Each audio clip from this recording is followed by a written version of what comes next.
Welcome to the ANEW Insight Podcast, empowering and inspiring your journey to optimal health. Hosted by Dr. Supatra Tovar, clinical psychologist, registered dietitian, fitness expert, and author of Deprogram Diet Culture. Rethink your relationship with food, heal your mind, and live a diet-free life. I follow my guests' journey to optimal health, providing you with the keys to unlock your own wellness path. Tune in and evolve with us. Hello and welcome to the ANEW Insight Podcast. I am so excited to have physician, psychologist, and consciousness researcher, Dr. Howard Eisenberg, with us today. Dr. Eisenberg, welcome. Thank you, Supatra. Thank you for your interest. Thank you. Yes, of course.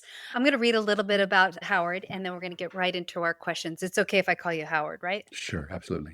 Dr. Howard Eisenberg is a distinguished physician, psychologist, and consciousness researcher whose career spans over 5 decades. He has served as a lecturer at the University of Toronto and as an associate professor of medicine at the University of Vermont. Dr. Eisenberg is the CEO of Syntrek Inc., an international consultancy specializing in stress management, creative thinking, and executive coaching for Fortune 100 companies. His pioneering work in parapsychology includes authoring the seminal book Inner Spaces, Parapsychological Explorations of the Mind, which became a textbook for his groundbreaking credit course in parapsychology at the University of Toronto.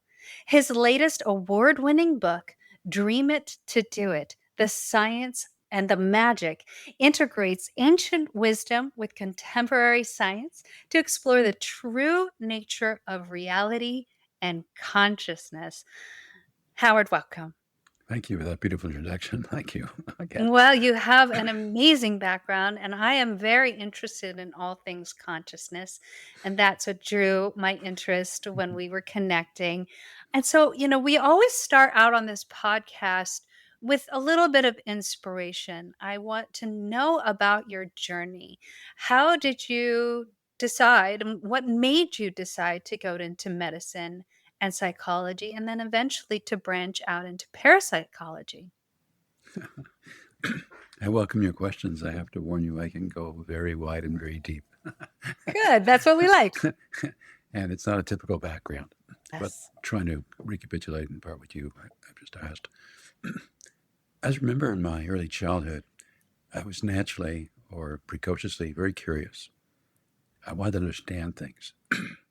So in part, what led me to medicine was the deep knowledge I would gain about how we're constructed, how we function. It seemed kind of important. So that was just coming again from curiosity, like, well, what a wonderful way to really know how we're built, how we function, why sometimes we're not healthy, and what we can do to regain our health, restore our health. The other side of that was a relative mission, to use the word loosely, of helping others, and helping others by educating them. So from, again, a precocious age, I enjoyed not only learning things, but sharing it with others.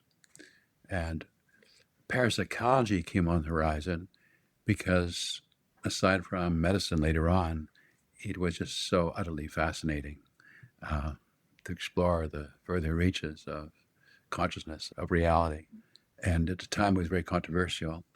It was very difficult to legitimately do research or even talk about it in certain academic circles. But I was young and curious and wanted to be at the leading edge. Okay, but going back to the curiosity. So I got deeply involved at a pretty young age in that.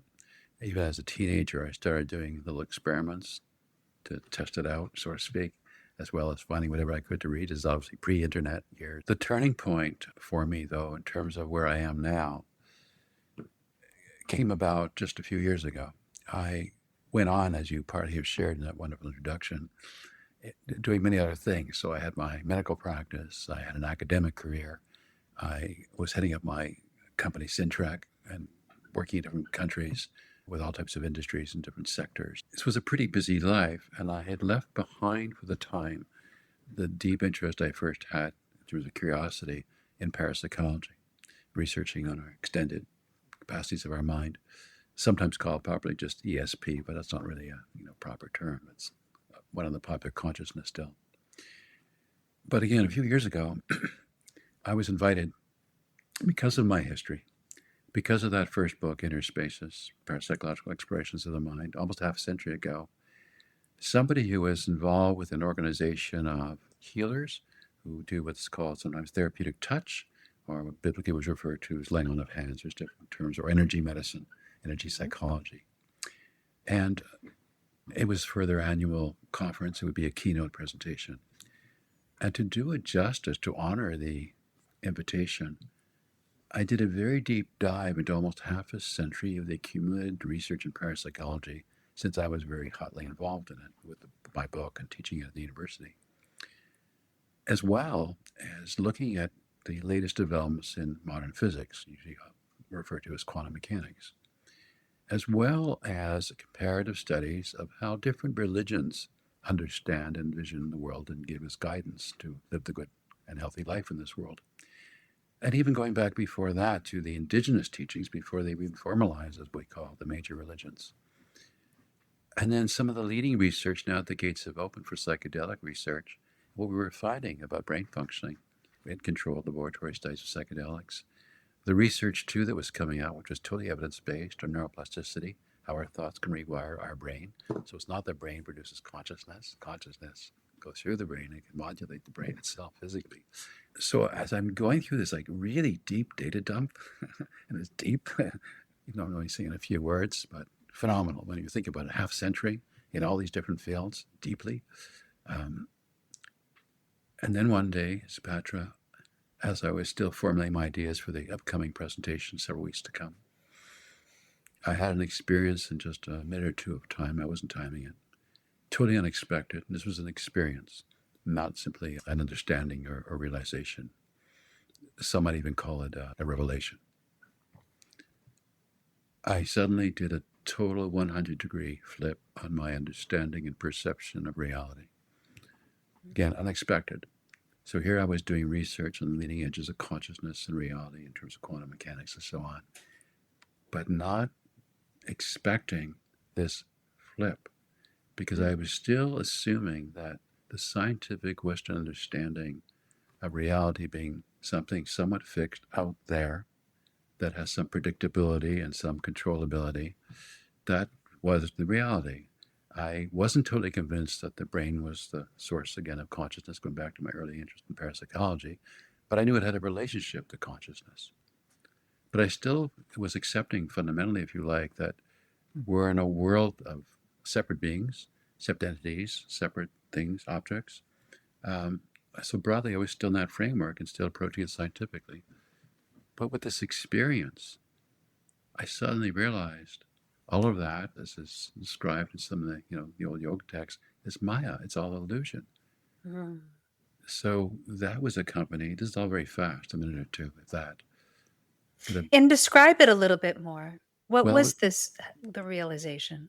The realization was that everything is coming, everything, from within a deeper level of consciousness.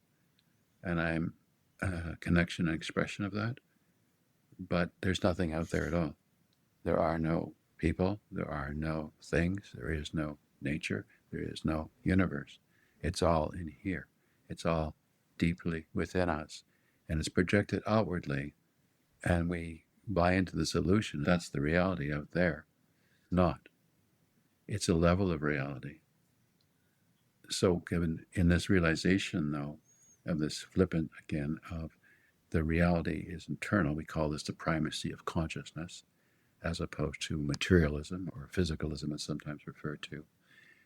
It suddenly also meant, emotionally, if I could say it this way, it was horrific loneliness. They sound like the only person left, and there's not even a world, and like infinite boredom and loneliness. Then it flipped, fortunately, morphed very quickly again into the opposite. No, I'm connected to everyone and everything. Mm-hmm. So that's the long answer of the question. And very, deep and introspective. And I think in alignment with so many Mm-hmm. consciousness researchers out there, Dr. Joe Dispenza, I think Mm-hmm. being one of the major ones, Yes. but there's so many people who are studying this. And I've had people on my podcast previously who are very interested in the nature of consciousness. Why is it so controversial?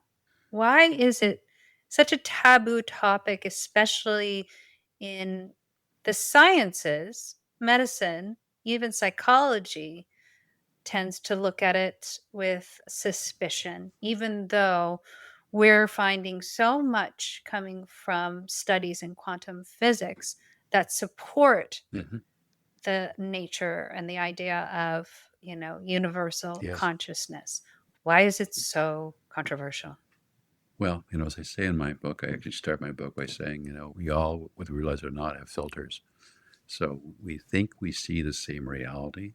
We think we understand things the same way, but we don't. I mean, one example is political divisiveness right now in the world, and a proof where people arguably are in the same physical reality, but they have two completely different perceptions of that.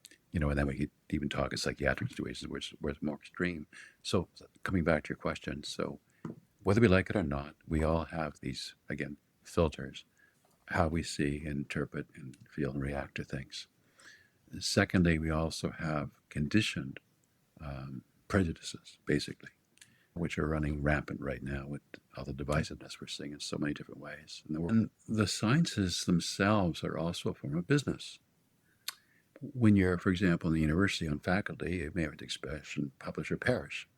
If you want to keep a faculty position as a teacher, you have to keep doing research, not just in some, hideaway laboratory, but that you can be published in major journals for the reputation of the university, and so they can attract more, donor support and so Right. on. And that's a real pressure.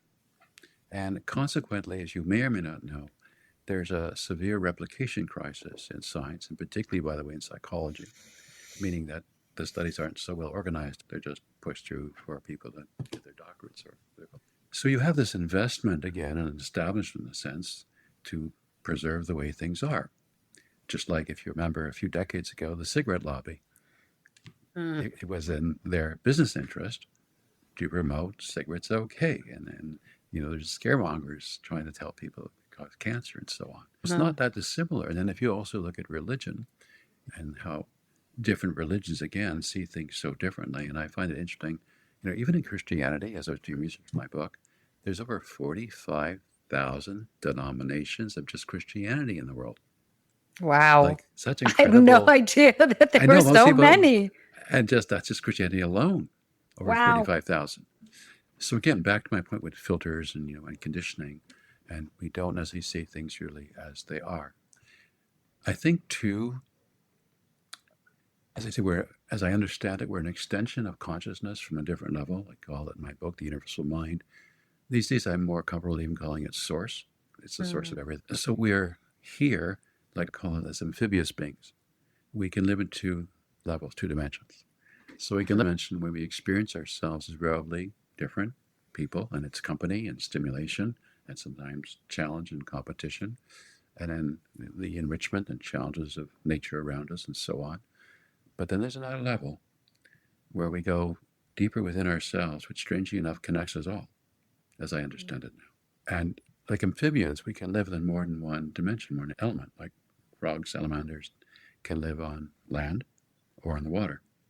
And we have that capacity, again, to live in two different dimensions. But in this extension of us into our individuality, and I hope this isn't too deep for you. No, let's go deep, please. We also develop ego. Ego enhances our sense of separation, both in terms of fear of others and competitiveness with others. And the ego is like a psychological cancer, potentially. It's only healthy when it's somewhat, how should I say, constrained, restrained, or balanced. But it's not so hard for it to become unhealthy, just as with, physical things in our bodies. And it's usually desiring to be protective of its individuality, as is somewhat competitive, and wanting better for its future, for maybe its family, friends, neighbor, whatever, nation, whatever it might be. And that again causes more investment in a certain, ideology or value system and power system. So as we get more into the egoistic state, which I call egoistic consciousness, we're more and more distracted by the divisiveness, either fearing it, so we're more like separate and lonely and feeling vulnerable, or wanting to conquer and acquire big time. And you see this playing out in the world right now. Of course. And I think it's it's always almost played out in the world. and it's almost like an addiction. Like even on a smaller level, I mean, most of us these days use these magic phones, um, which can connect you to almost anyone, anywhere in the world, anytime. Almost, if you know how to play with and network connections and so on. But everything has consequences. All choices have consequences, good or bad. And this is also very addictive technology. And the world right now is in a stage where they're extremely addicted to that type of technology. Let's call it screen technology. So I think it has different ways, different things to display on it. And instead of being in touch with what we sometimes call wisdom of the heart, guided by the heart, which I can go really deep on, by the way, if you want me to later on. Sure. And not even working with their own intuition or empathy or creativity. More and more just trying to keep up, FOMO, fear of missing out. And you can't keep up because the volume keeps increasing, overwhelming. Try it, no matter how much you might try. But it's also addictive. Like when you start getting social media, you would like someone to maybe respond positively to your post, to like it, to share it, maybe make a favorable comment, maybe even offer you something. It's addictive again. It draws us further into this external, materialistic, individual, separated world, which I repeat is only one level of reality, not the deepest level. But that's what's happening. We get so caught up in it. Again, long answer to your question. Well, okay, this spawns a million questions, but I do want to go back to something that you said very early on that might interest. You said when you first started to become interested in consciousness, you started to do experiments on yourself. And so I want to know what those experiments were. The first one I remember doing was one where I would sit in the back of a streetcar or a bus and focus on someone at the very front, literally in the first row or two, the very front of the bus. I would not make any sound whatsoever. And I would choose someone that I was going to focus on with the intention that they would become aware that I was looking at them and trying to sort of connect in a way with them. And I would know that in two ways. One, because they would start just moving around in a way that was untypical before I started this. Wow. And eventually, to get a bingo on this score, bullseye score, they would have to actually turn around and look right at me. And I was able to do it. Whoa. And then I tried to make it more difficult. I chose someone in front reading a book or a newspaper. So they're more distracted. It still worked. I would choose people who were sitting together and talking to each other. So again, more distracted. It still worked. This is obviously not a laboratory type of experiment. We now know that as scopaesthesia. It's actually now recognized as one of the forms of psychic phenomena. But that's how it started. And then there were another, almost game that was played to me. I was a camp counselor as a teenager. And the other counselors knew of my interest in this area, this weird area. And they decided to play a little trick on me. So they were having a bit of after everything was settled down, and the campers were in bed and everything, just a gathering for the counselors themselves. And sort of a mini party, nothing extravagant. And before I came in, they had decided amongst themselves, a group of them, that they were going to suggest, because of my interest, doing a ESP test, as it used to be called. And they would pick an object before I came in a different room of the building that they were in at the time. And they would ask me to sort of guess what was on their mind, or telepathically read their mind, so to speak. They had 3 objects in mind. I didn't ask for this. As I walked into it, I thought, okay, we'll play. And I got 2 out of 3 and blew their minds. Blew mine a bit too, because I didn't even know I could do that. Holy cow.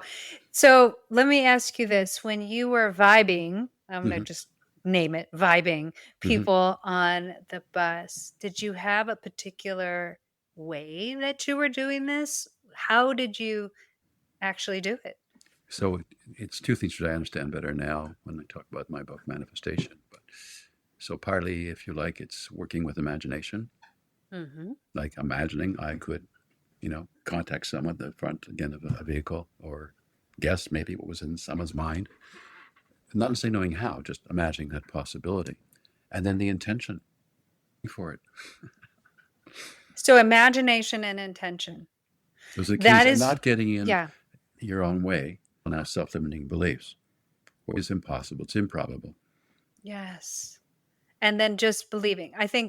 I mean, I certainly use that a lot therapeutically with my clients, Hmm. imagination, visualization, and Hmm. trying to get out of your own way. And that taps into a higher consciousness Hmm. within yourself Hmm. that is also connected to others. That's how people might be able to quote hear you from the back of the bus, or might be able, enable you Hmm. to call out an object that Hmm. you can't see. Are tapping into a higher level of yourself. You had also said, and I'm really curious about this, like we're salamanders in a way. We live on this plane of Hmm. reality and we are connected in this plane of reality. We're not necessarily like alone when you're actually really like you were doing your deep Hmm. dive into consciousness and seeing what we're actually manipulating and what's Hmm. actually reality. And you had mentioned going deeper down into yourself to access that. Can you just go into a little bit more of an explanation for somebody who might not understand exactly what that means? And it is not so easy to understand or unpack. So, first of all, to begin with, in a way, it's not going more deeply into yourself because self is kind of ego from other selves. All Right. right. So, you're trying to go to a level beyond that. So, it's more about what in Buddhism is called non attachment. You're not attached to anything, not your ego, not your body, not some emotion, not some sensation, not what's going on around you, not expectations of others for whatever reason you're where you are at the time.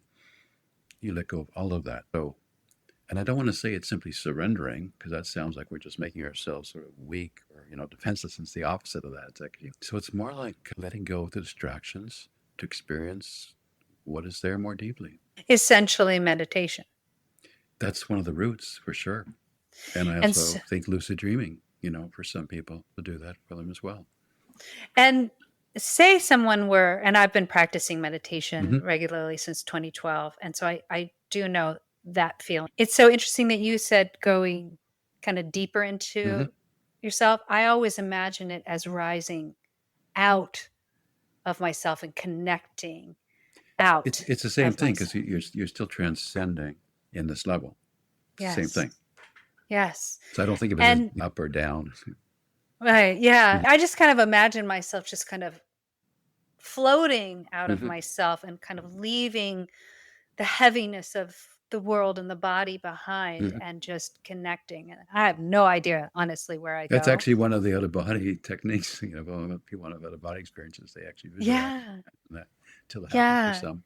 All I know is when I do connect to Hmm. whatever it is that we are all connected to, when I come out of that, I feel free. I feel peace. I Hmm. feel calm.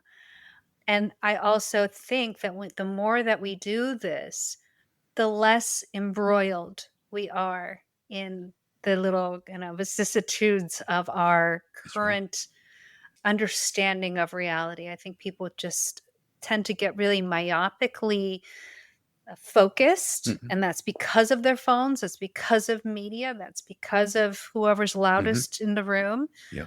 But when you actually meditate and you connect on that deeper level more often, you're more of an objective observer than you are embroiled in You're it. right. And I do Exactly. The think, non-attachment. Yeah. yes, Exactly. and I do, yeah, I think you do tend to not live in your ego Mhm. as much, or you tend to just be aware. Oh, that's where my ego is right now. Exactly. Exactly. And that, I think, on a psychological level, even if, the concepts of consciousness, of quantum physics and things Hmm. like that is just kind of over people's heads, or they just don't necessarily Hmm. want to believe in it. I think the power in tapping into our highest self, and that's kind of where we are the most aware, the most non-judgmental, or the least judgmental, the most Uh-huh. non-judgmental, and the least judgmental, same That's okay. thing. Less filtering. That's, I think, where the most relief actually happens and the most connection, when we realize that we are a part of something bigger, that it's not just all about what's happening with us myopically. But okay, we could talk about this all day, and I want to, but we're out of time for this half of this podcast. I can't believe it. I have like all these questions. I didn't even answer them. I just You'd be I told surprised you. all the things that came up for me that I could talk about too. I know. So fascinating. But everyone, you guys got to come back. Dr. Howard Eisenberg, he is the man. And we are talking about consciousness, and we are going deep, you guys, today. So you got to come back for the second half of this amazing podcast with physician, psychologist, and consciousness researcher, Dr. Howard Eisenberg. Thanks for tuning into the ANEW Insight Podcast. Please remember, the contents shared on this podcast is for entertainment purposes only and does not constitute medical advice. You can find us anywhere podcasts are streaming, on YouTube at my.anew.insight and at anew-insight.com under the ANEW Insight Podcast tab. And follow us on our socials at my.anew.insight on Facebook, Instagram, TikTok, and Threads for more updates. Tune in next time and evolve with us.